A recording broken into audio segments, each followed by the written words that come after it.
Whoa. Howdy, y'all. Joe Hills here, recording as I always do in Nashville, Tennessee. And as you can tell, this witch has got her hooks into me. My skin has been drastically modified on account of that crazy machine of Mumbos. Now, Mumbo has realized that there is some explicit demand for that to be repaired. So he has gone out of his way to contact me. So he has realized that my face really does need some help. He was going to pay for it, or I was going to have Scar pay for it. Mumbo decided that the house should pay for it because this face was such a travesty. Thanks, Iskell. Apparently, I look like a fish, which is, I know that's a huge compliment where you're from. So, luckily, I look like a Swedish fish, which is the best kind of fish to look at. Skin Unspooker. Deposit 5 diamonds and press buttons. Thanks you. Hey, Corrales. Howdy. Everybody's waking up this morning at the same time. See, I've been carrying these diamonds. I covered them with lava. Now, it looks like the diamonds that the house gave me was more than 5. But you know what? Mumbo did such a good job. And I heard from Scar that putting more than the proper amount in the machine can break it anyway.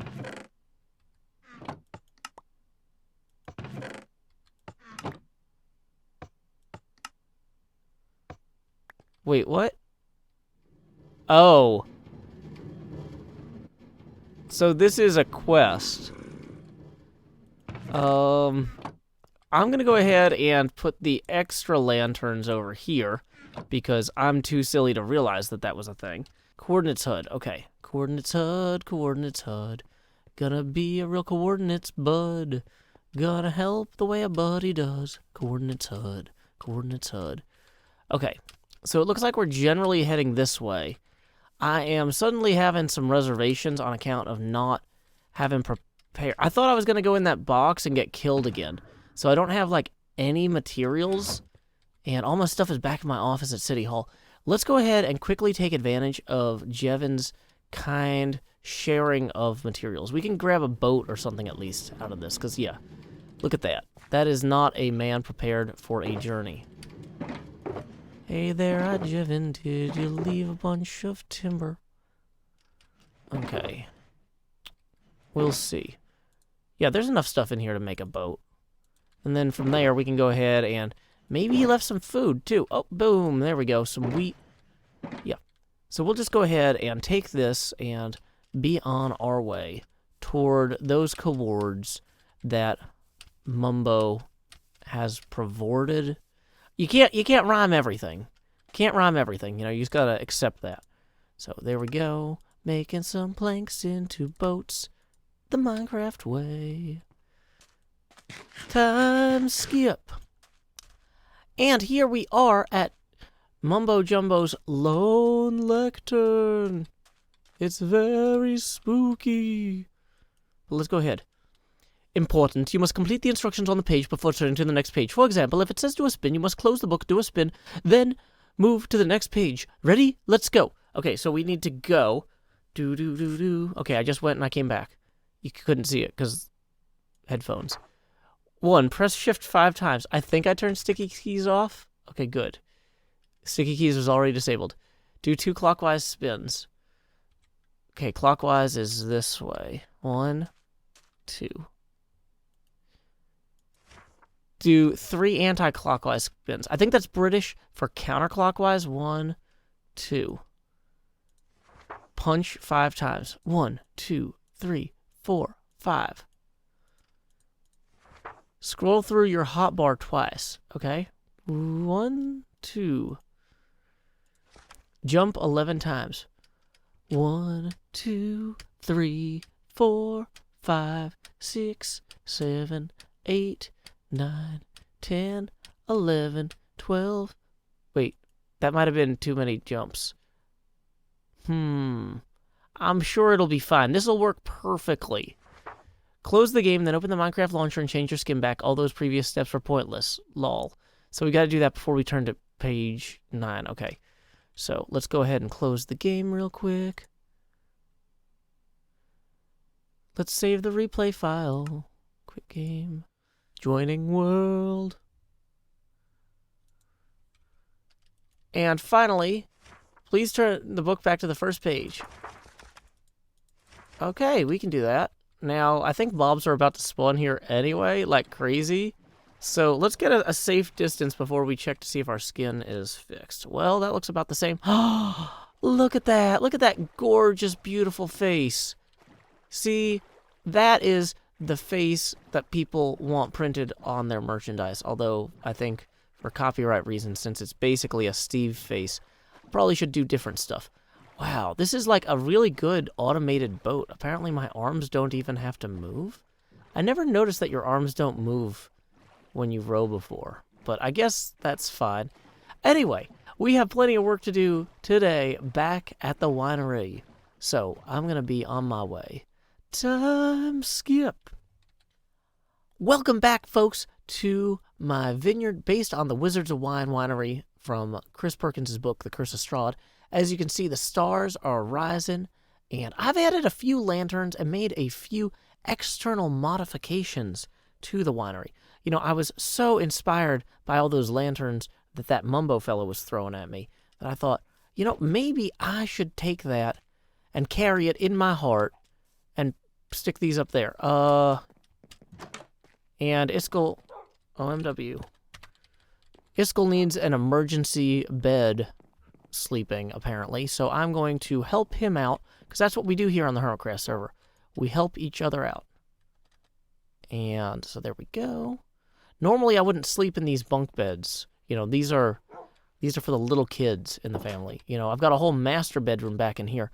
You know, the kitchen is looking pretty good. I'm happy with how the kitchen's turned out, but there's a lot of little details around the winery that just need attention. Like these mushroom things on the roof.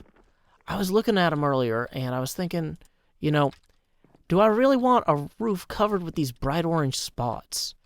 And I thought about a few different ways to cover them, like slabs and stuff. I like the accent that this provides, having these little pressure plates here. So I decided to just kind of cover everything. Pressure plates, feel like that was a good choice. I decided, once again, to add a little bit of light around the outside here. Put little lantern posts outside the door and around this balcony awning. I guess it's not really a balcony. It's more of an overhang. So anyway, I've been pretty happy with those changes. But, you know, I realized there's just a bunch of little things, too. Like, a creeper at some point blew this up. So we're just missing a post here. Boom, fixed. Torches, though. The torches here still aren't great. So maybe this needs more, you know, lanterns around here. I saw, you know, on this side, one of those sets of windows. Still the original glass. I didn't put in the kind of smokier glass that kind of fits better with the look and feel of the building. So, yeah, I'm going to be just kind of generally running around here and doing some light touch-ups to the build. I also still have some places where the floor needs to be ripped out or the basement needs to be put in. Got started on this basement, got distracted with more time-pressing, urgent matters. But you know what? Now that we're past that crunch of Halloween, it's time to just come home, take stock, and make a few home improvements. So here we go. Montage! Well, folks, I've taken some time to add all sorts of little details in here. You know, not that this place is perfect. I especially hate this. That's gonna get tore up and replaced eventually. But, you know, I did like adding these extra kind of bricked over window slots in here. I think having the lanterns up and around here is going to be a good touch. Once we actually get into the winery. Oh, also the sliding door with these, so much better than my previous attempts. You know? Anyway, a lot of torches have been replaced with lanterns. It's not looking too bad on the whole. Now, once we get into here, though, I'm realizing there's supposed to be cross beams that have, like, little birds perched on them. I might have to steal a page from Cleo's book in order to figure out how to do that properly. But getting the actual cross beams does feel like something I could do on my own. Now, I tried these a few ways previously, and I think what I want to do is have them go across above where these are going to be. Now, that means I'm going to leave this corner one here, but I'm going to bring that down by one. So we've got like a pillar that kind of supports the lantern. Up here. Okay, I didn't get the wall. Dang it. Well, we'll worry about that later. Now, I don't like the motion on the logs. I feel like the supports shouldn't be moving. So, that is a little bit of a light green. But on the whole, it might help. So I've made a few more polished black stone walls here, so I can start actually like putting these in and hanging the lanterns. And I think that's going to help some. Now, this building isn't going to be perfectly like symmetrically set up to do this in an optimal way. But we do vaguely have the center aligned with this door and this stairwell here. So, you know, it's fine if things aren't perfectly right between all the windows. We can make it work. Of course, I can't triple-click that because... Or not triple-click, middle-click that on account of these logs technically being different until I strip them. So there we go. We would just put that there like so. And, yeah, I feel like... Now, the question then is, how does this support the ceiling? And I might need to put in some cross posts or something there too. I'm still messing with this. This is not a perfectly devised solution to anything, but it's better than what we had. But it's important for the setting to have these cross beams because the ravens that perch on them can interact with the players, and you don't want to be missing something crucial like that when you're building a setting of a game, you know?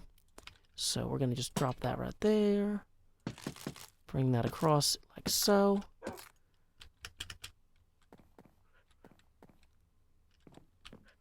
You know, it's not perfect, but it's definitely better than what we had.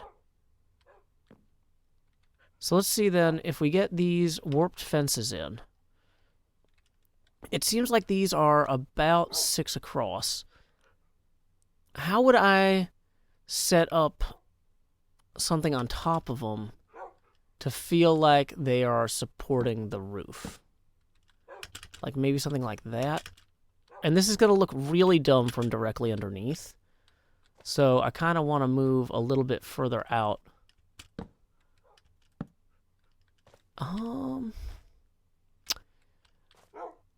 Yeah, you know what? That's going to look terrible no matter what. No, we're not doing that. That is just not optimal. Because, I mean, there is still a value to the idea that these help these two walls from falling in on themselves, even if they don't directly prop the roof up. Another thing I could do is I could have beams going up, but like the thing is, these would look better with a gap between them, but I'm going to run into those lights or whatever there. So I'm not super keen on it. Okay. But core concept, we kind of have something here.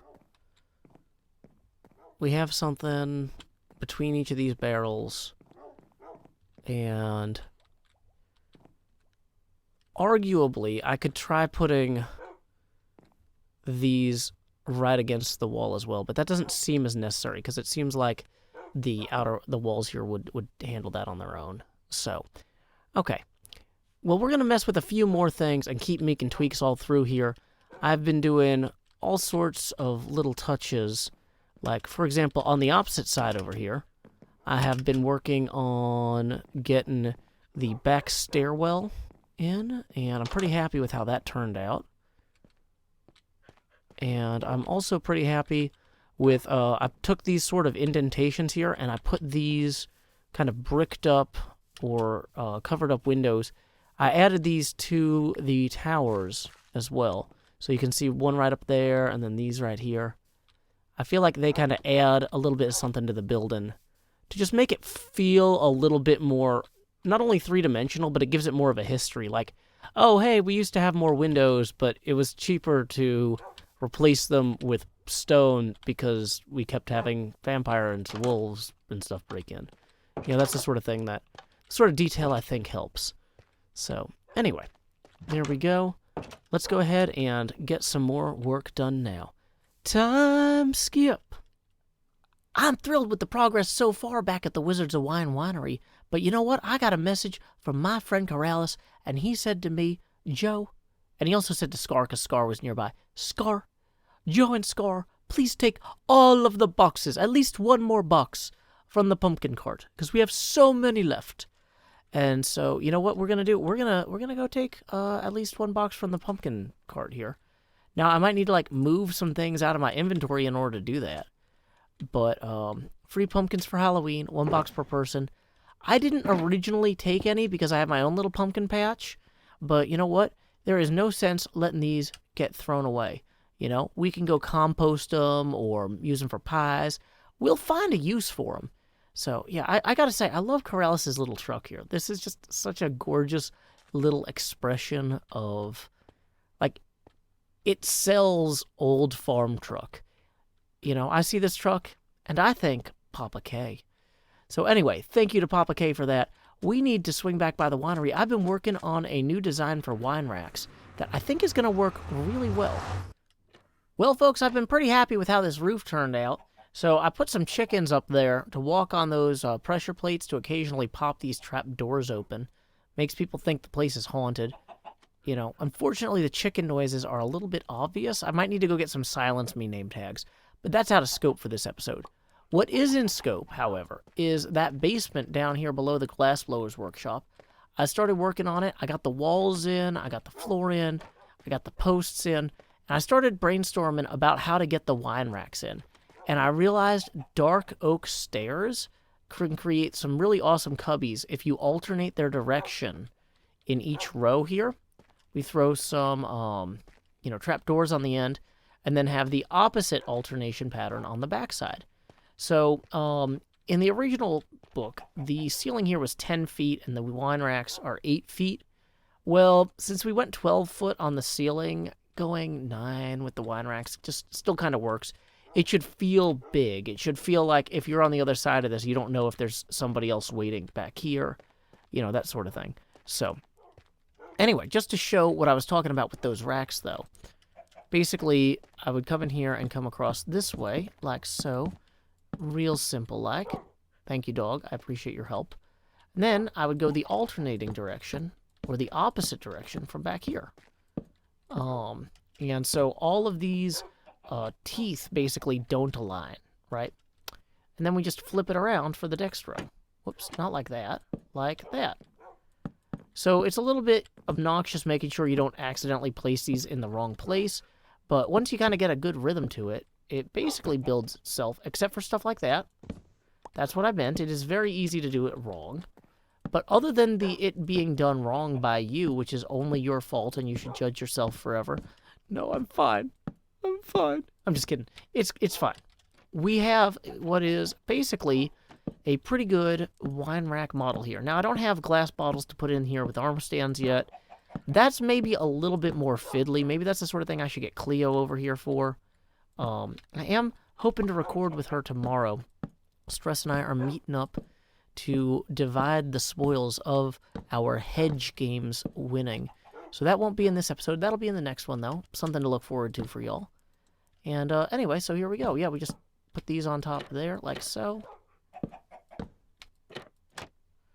Now, putting these on the very top of here, maybe I should have done that as I went, because I'm realizing that's going to be a real hassle to get up there now. Whoops. That part wasn't going well either. But, core concept, we've roughly established a kind of idea of what we did here. And yeah, I can just hop up on this one, and we're actually out of these. Well, whatever. You get the idea. Look at this. So now we have a pretty big cellar. We're going to pull out some of the lights later, but the core structure is in.